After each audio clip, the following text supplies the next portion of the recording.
It's not even Christmas or New Year's yet, but vendors in Chinatown are already getting in the mood for Chinese New Year.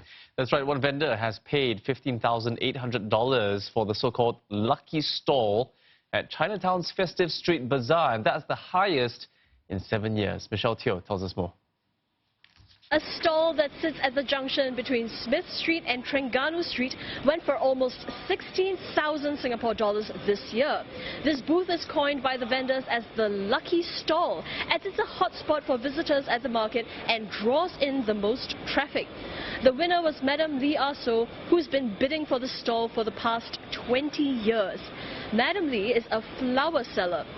Fruit seller Mr. Yip Wai Kiong bid for the stall last year at 14,000 Singapore dollars. He chose not to bid for the lucky stall this year because he said that the harvest that's ready for Chinese New Year this time is smaller. In total, there were 41 bids for the 24 stalls that were open for public bidding.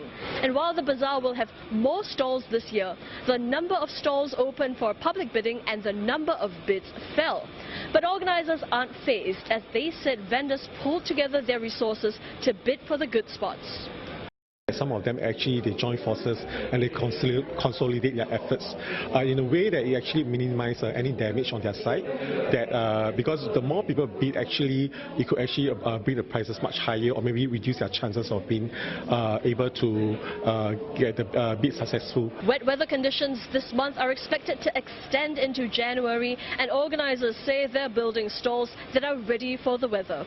Street stalls have been upgraded. There's a better coverage of the street stalls and all those things, so which means that actually the planning is a long-term planning whereby people actually when they do the upgrading, they really felt that to prepare for any rainy days in Singapore, where it will not affect those patrons coming to Singapore when they shop around the Chinatown area.